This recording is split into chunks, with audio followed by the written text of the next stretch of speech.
तो आज बड़ी बहस की हम शुरुआत करने जा रहे हैं हमारे बड़े मेहमानों के साथ, और इस कड़ी में सबसे पहले हम जोड़ रहे हैं हरियाणा के पूर्व विधानसभा अध्यक्ष कुलदीप शर्मा जी को।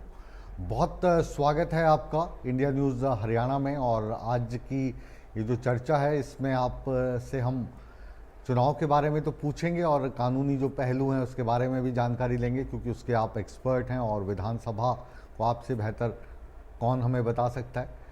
तो सबसे पहला सवाल तो ये है कि जो इस बार मंथन की प्रक्रिया है, चाहे वो कांग्रेस हो भाजपा हो, लंबी उसकी होती जा रही है, इसकी वजह क्या है? और ख़ास तौर से कांग्रेस की हम बात करेंगे, क्योंकि कांग्रेस इस बार कॉन्फिडेंट दिखाई दे रही है कि इस बार तो सत्ता अपने हाथ आ ही जाएगी। तो फिर छाछ को भी फूक फूक के पीने का काम हो रहा है। देखिए मुकेश जी, कांग्रेस में कैंडिडेट्स की सिलेक्शन एक प्रोसेस के थ्रू हुआ करती है हमेशा, क्योंकि हमारा सिस्टम है और उसमें पहले प्रदेश इलेक्शन कमेटी में है और उसके बाद स्क्रीनिंग कमेटीज होती हैं, then recommendations are made to the central election committee. इसमें अगर आप ये कहें कि कोई देरी हो रही है, बिल्कुल ऐसा नहीं है। हम 90 की 90 सीटों पर बड़ी गंभीरता से विचार किया जा रहा है और जिताऊ और टिकाऊ दोनों प्रकार की क्रेडिबिलिटी के साथ कैंडिडेट्स का चयन कांग्रेस पार्टी कर रहे हैं। नेचुरल बात है, कांग्रेस का चुनाव लोगों के अगर मापदंड पे देखा जाए तो उठाव की तरफ है, और भारतीय जनता पार्टी बचाव की मुद्रा में इस टाइम चुनाव लड़ रही है। बचाव की मुद्रा इसलिए कहूंगा कि श्री मोहनलाल बड़ौली जी माननीय बीजेपी के अध्यक्ष हैं, उन्होंने जो एक डिफेंसिव लेटर लिखा, जिसको ये कहते हैं कि पॉलिटिकल सुसाइड भी उसको बोलना चाहिए, कि इलेक्शन कमीशन डेट्स आगे कर दे। तो ये गैम्बल मुझे समझ नहीं आया था कि भारतीय जनता पार्टी ने अपनी नैतिक हार को स्वीकारा है या अपनी कमजोरी को दिखा रहे हैं या चुनाव से भागने की तैयारी हो रही है। ऐसी परिस्थिति में कांग्रेस इस चुनाव में बड़े कॉन्फिडेंटली उतरेगी, और जो लोगों का मूड है 10 साल की anti incumbency, heavy anti incumbency, जो पार्लियामेंट के इलेक्शन में भी परिलक्षित हुई कि 10 में से 5 सीटें कांग्रेस के हाथ में गई। बीजेपी का वोट परसेंटेज सब्सटेंशियली डाउन आया और कांग्रेस का सब्सटेंशियली अप गया। तो वो तो उस समय तो एक मोदी फैक्टर भी रहा है। आज तो सिर्फ हरियाणा का चुनाव है जिसमें हरियाणा की सरकार की 10 साल की एंटी इनकम्बेंसी जी शर्मा जी, अभी आपके बाद हमारे साथ जेपी दलाल साहब भी जुड़ेंगे। वो हो सकता है अभी आपको सुन रहा हो, क्योंकि उनकी फ्रेम तो हमें मिल रही है, लेकिन हमने वायदा किया है आपसे भी उनसे भी कि अकेले अकेले बात करेंगे, ताकि ये जो बातचीत है बातचीत में ही रहे, बहस नहीं हो इस मुद्दे पर। लेकिन उन्होंने एक जगह बयान दिया था, वो मैं उनसे पूछूंगा अभी। आपने बताया कि जो तारीख आगे बढ़ाने की चिट्ठी बडोली साहब ने लिख दी वो एक पॉलिटिकल सुसाइड है, लेकिन दलाल साहब को ये कॉन्फिडेंस है कि अगर बाई दी वे आपकी सरकार बन भी जाए तो जो केंद्र के नेता हैं उनके, वो इतने मजबूत हैं कि ऑपरेशन लोटस कर देंगे। जेपी दलाल साहब, it's not by the way, it's all the way ji, Congress is coming.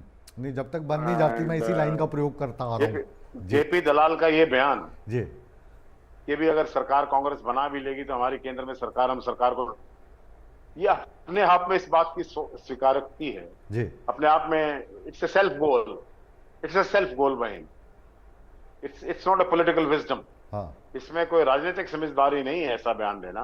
ठीक है, भारतीय जनता पार्टी का इतिहास है सरकारों को तोड़ने का। कहां नहीं प्रयास किया है? राजस्थान में किया गया, मध्य प्रदेश में किया गया, अनेकों जगह किए गए, कर्नाटक में हुआ। तो आप समझ सकते हैं कि जो ये, लेकिन हम इतने स्ट्रांग, मैंने कहा ना जैसे इनिशियल रिमार्क्स में, कि हम जिताऊ और टिकाऊ आदमी को उम्मीदवार के रूप में लेकर आएंगे। और जेपी दलाल साहब की पार्टी के जो, मैं I wish him all the good luck, लेकिन उनकी तो संख्या ही 20 से नीचे रहनी है, 10-15 के आसपास घूमती रहेगी। जी। तो उस एक जो परिस्थिति नया से शब्द मैं सुन कांग्रेस रहा एक भारी हूँ बहुमत शर्मा से, जी, प्रचंड ये बहुमत से है जिताऊ तो आप बोलते ही हैं हर बार जितनी भी पॉलिटिकल पार्टियां हैं। इस बार टिकाऊ शब्द का अभी इस्तेमाल सारी राजनीतिक पार्टियां कर रही हैं। ये जो पार्टियां चाहे भाजपा हो, कांग्रेस हो, जेजेपी को तो खास तौर से इसका करना चाहिए। तो ये तात्पर्य टिकाऊ से यही है कि वो हमारी पार्टी में टिका रहे। अगर ऑपरेशन लोटस हो या कुछ पार्टी की ग्रह दशा ठीक ना हो तो आपके साथ बना रहे, लॉयल्टी फैक्टर बना रहे, या इसके कुछ और मायने हैं? कई मायने हैं। एक मायने ये भी है, लोगों का राजनीतिक इतिहास पढ़िए आप, किस प्रकार से हरियाणा की राजनीति में जब चुनाव नजदीक आते हैं तो दल बदल शुरू हो जाता है। 8 आदमी जजपा को छोड़ के चले गए, कोई बीजेपी के समर्थन में है, कोई कहीं है, कोई इंडिपेंडेंट इधर घूम रहा है, कोई कहीं घूम रहा है। तो ये जो परिस्थितियां बन रही, इसमें जैसे जेपी दलाल जी ने एक किस्म से सेल्फ गोल किया है, और उसमें एक धमकी भी दिखाई दे रही है कि उन्होंने कहा कि अगर कांग्रेस ऑल दी वे अगर सरकार बना भी लेगी तो हम उस सरकार को तोड़ देंगे। JP Dalal ji is day dreaming, ये सरकार ना टूटेगी, ये सरकार एक पुख्ता सरकार होगी। इसलिए एक टिकाऊ वर्ड जिसको आप कह रहे हैं, loyalty towards party, that is very important ji. And we will consider that. अब मैं आपसे सवाल पूछूंगा आपकी पार्टी से मुतल्लक, वो ये कि अभी जो पार्टी के बड़े बड़े नेता हैं उनके बयानात आ रहे हैं। एक बयानात में से एक बयान ये भी है कि अगर किसी को मुख्यमंत्री बनना है तो वो विधायक का चुनाव जीते या विधायक का चुनाव लड़े, ये ज़रूरी नहीं है। ये बावरिया साहब ने ये बयान दिया है, और इस बयान को लेकर फिर जो आम चर्चा है वो ये है कि कहीं ऐसा ना हो कि भूपेंद्र सिंह हुड्डा मुख्यमंत्री ना बने। कुमारी शैलजा का नाम भी ज़ोर शोर से लिया जा रहा है। रणदीप सुरजेवाला भी खुद को मुख्यमंत्री की तरह पेश करने की कोशिश लगातार कर रहे हैं। आपका नाम भी बड़े नामों में से एक है, तो आप को भी रेस में देखा जा रहा है मुख्यमंत्री की। और भी बहुत सारे चेहरे हैं, क्योंकि कांग्रेस में चेहरों की कमी नहीं है। तो इसको आप किस तरीके से देखते हैं?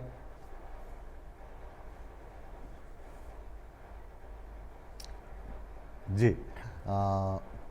शर्मा जी से थोड़ा टेक्निकल वजह से उनकी जो फ्रेम थी हमें नहीं मिल रही, दोबारा से उनके साथ हम जुड़ने की कोशिश करेंगे। शर्मा जी, आप मेरा सवाल सुन पाए थे? नहीं, there was a break in the जी वॉइस। जी। तो अभी बावरिया साहब का बयान आया था कि ज़रूरी नहीं है कि जो मुख्यमंत्री बनेगा, कांग्रेस की सरकार अगर आती है तो वो विधायक होना उसका ज़रूरी नहीं है। कोई ऐसा व्यक्ति भी मुख्यमंत्री बन सकता है जो विधायक का चुनाव ना लड़े। तो इस बयान को जनता, खासतौर से जो राजनीतिक लोग हैं, वो देख रहे हैं कि हो सकता है कि कुमारी शैलजा को मुख्यमंत्री बना दिया जाए, वो भी रेस में है। रणदीप सुरजेवाला भी अपने आप को मुख्यमंत्री के तौर पर पेश करते हैं। कुलदीप शर्मा भी बड़ा नाम है, और बहुत सारे नेता हैं जो इस वक्त अपने आप को, अपने कार्यकर्ताओं में खुद को मुख्यमंत्री के तौर पर प्रोजेक्ट करते नज़र आ रहे हैं या धड़ों में बटे हुए हैं। तो इसको आप चुनाव के दिनों में कैसे देखते हो इस चीज़ को? देखिए, सबसे पहली बात तो यह है कि आपने मेरा नाम लेके कहा है कि कुलदीप शर्मा, मैं किसी रेस में कभी नहीं रहता हूँ। जी। I only work. आपके दूसरी फॉलोअर्स बात तो यह चाहते है होंगे ना? हाँ। कि महत्वाकांक्षाएं रहती हैं जी।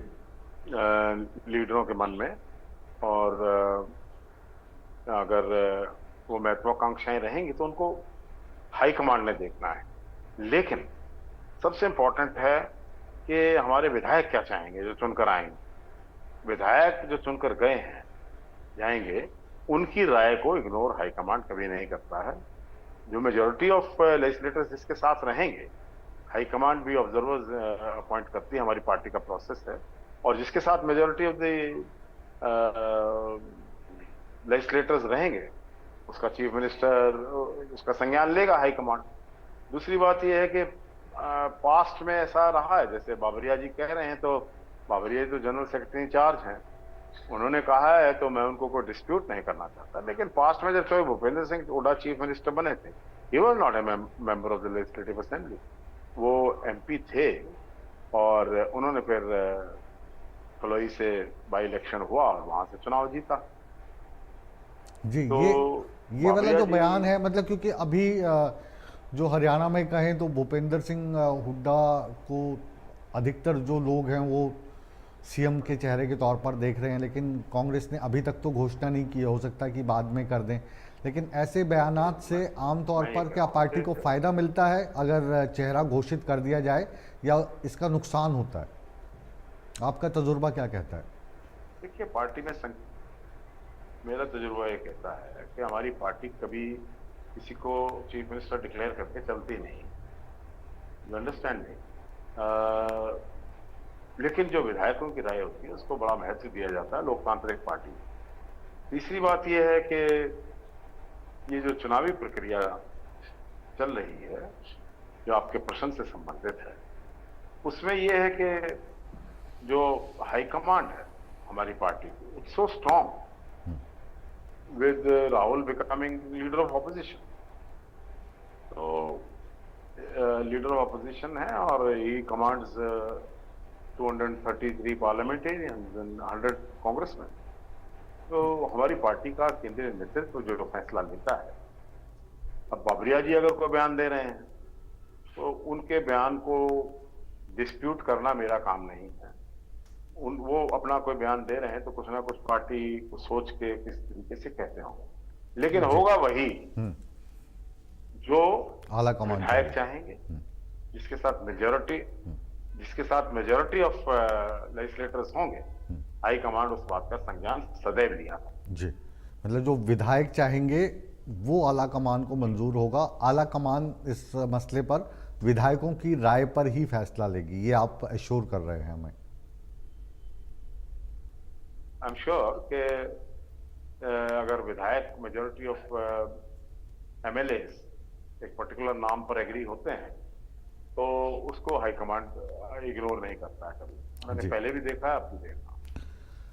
एक अभी जो सवाल उठ रहा है आजकल, जो ईडी है वो सक्रिय हो गई है हरियाणा में, और जो ईडी छापेमारी कर रही है अलग अलग ठिकानों पर, उनमें जिन लोगों को लेकर कार्रवाई हो रही है, उन लोगों को जो सत्तारूढ़ पार्टी है या जो कांग्रेस के आप विपक्षी कह लो, चाहे वो इस वक्त विपक्ष में ही है, वो कह रहे हैं कि ये वाली जो कार्रवाई है ये भूपेंद्र सिंह हुड्डा पर शिकंजा कसने की कोशिश कर रही है।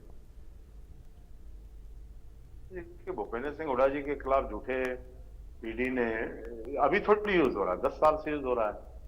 और केवल भूपेंद्र सिंह हुड्डा जी पर नहीं, प्रदेश के अनेकों नेताओं पर और देश के अनेकों नेताओं पर, ऑपोजिशन लीडर्स पर इस प्रकार के ईडी के प्रेशर्स बनाकर उनको सब्जुगेट करने की कोशिश की जाती है।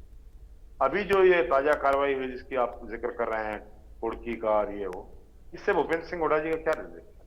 कोई रिलेशन नहीं। तो कोर्ट में मैटर पेंडिंग है, the honourable court will decide. उस पर कोई कमेंट करना जो कोर्ट में पेंडिंग है कोई आई थिंक ठीक नहीं। लेकिन ये बात सारा देश जानता है कि भी देश की डेमोक्रेसी खतरे में है। बीजेपी अपने टूल्स जो हैं, सीबीआई, ईडी और जो ऐसी संस्थाएं हैं, उनको इस्तेमाल कर रही only on putting on pressure on opposition leaders. उन लोगों पर ये प्रेशर बनाने की कार्रवाई शुरू से कर रहे हैं। और मैं समझता हूं ये राजनीतिक लीडरशिप को धमकाना एक स्वस्थ लोकतंत्र की परंपराओं से दूर है। जहां तक सवाल है, देखिए, बीजेपी बड़ी चतुराई से अपना खेल खेल रही है, लेकिन लोग भी हरियाणा के बहुत समझदार हैं। They are very politically conscious people. वो जब भी फैसला लिया करते हैं, निर्णायक लिया करते हैं। ये आप देखेंगे कि मायावती जी का इनेलो का जो समझौता हुआ है वो बीएसपी का है, ये बीजेपी ने कराया है। इंस्ट्रूमेंटल सिमिलर और जेजेपी इधर से उधर से कर रही है, जिनकी अपनी एग्जिस्टेंस खत्म है। 1% से कम वोट मिला पार्लियामेंट, लेकिन वो दूसरी विसाखियों के सहारे रेलेवेंट होना चाहते हैं। Irrelevant people are trying to become relevant in Haryana politics by making these alliances. इन अलायंसेस को करके कभी कोई बीएसपी से कर रहा है, कोई वो अपने चंद्रशेखर जी की पार्टी से कर रहा है, चलो वो उनकी पॉलिटिकल विल। लेकिन इस सारी चीजों में इनके पीछे, इन वोट काटू लोगों के पीछे BJP ji BJP is getting it done. जी, आखिरी सवाल मैं आपसे लूँगा और ये जितने सवाल आपने उठाए हैं इसके जवाब मैं जो भाजपा के मंत्री जी जुड़ेंगे आपके बाद उनसे भी लूँगा, दलाल साहब से भी। आखिरी सवाल मेरा आज की बड़ी बहस में आपसे ये है कि बहुत देर क्यों लग रही है उम्मीदवारों के नाम आने में? क्या उम्मीदवार ज़्यादा आगे 2500 कुछ उम्मीदवारों के नाम आपके पास आए हैं या कोई और रणनीति अपनाई जा रही है? और जो हर एक हरियाणा की जनता है वो जानना चाहती है कि कब तक आ जाएगी लिस्ट? देखिए, 2,500 से ऊपर लोगों ने अप्लाई किया। दैट शोड एंथुजियाज्म कि पार्टी की हवा है कांग्रेस की, और इसलिए बहुत से ज्यादा लोगों ने अप्लाई किया। उसकी छटनी करनी पड़ती है, उसको देखना पड़ता है, वो आर रेलेवेंट पीपल। और ठीक है, वो हमारे वर्कर हैं, उनके भी मान सम्मान हम रखेंगे। सरकार बन जाएगी तो everybody will be adjusted in the government, various post of view. लेकिन हर एक आदमी को टिकट देना संभव नहीं जी। तो उतने बड़े ग्रुप से आपने 90 आदमी छांटने, जिसमें से देखिए हमारे 28 तो विधायक हैं, 28-29 जितने भी हैं। और बाबरिया जी ने कहा सिटिंग गेटिंग का फार्मूला ना हो चाहे, लेकिन विनेबिलिटी के फार्मूले पर मोस्टली फैसले हुआ करते हैं। इसका क्या फॉर्मूला है सर, जिताऊ की जो आप बात कर रहे हैं? मतलब किस तरीके से देखे जाता है वो? क्योंकि कई कंसिडरेशंस रहती हैं, रीजनल एस्पिरेशंस भी देखे जाती हैं, जो सोशल इंजीनियरिंग की संभावनाएं तलाशी जाती हैं। तो इस प्रकार से जो कॉम्बिनेशन पॉलिटिक्स है, जो कांग्रेस हमेशा करती रही, ये सबको साथ लेकर चलना, सब बिरादरियों को, सब सोशल इंजीनियरिंग करके सबको प्रतिनिधित्व मिले, सभी रेलेवेंट लोगों को प्रतिनिधित्व मिले, ऐसा कांग्रेस हमेशा करती है। और मैं निश्चित रूप से कह सकता हूं कि जो सिलेक्शन ऑफ कैंडिडेट्स कांग्रेस का निकल के आएगा, वो मेरा ख्याल 2 तारीख को, 2 सितंबर, most probably central election committee Haryana को टेकअप करेगी जी। इन द मीनवाइल जो हमारी प्रोसेस है स्क्रीनिंग की, वो चल रही है। मतलब 2 तारीख को कुछ नाम या कोई एक पहली लिस्ट आ सकती है, ये मान के चलिए, because see central election committee 2 को बैठ जी। तो चलिए, बहुत बहुत शुक्रिया, आप इंडिया न्यूज़ हरियाणा के साथ जुड़े, बड़ी बहस के साथ जुड़े और हमारे तमाम सवालात का आपने बखूबी जवाब दिया। हम तहे दिल से आपका शुक्रिया अदा कर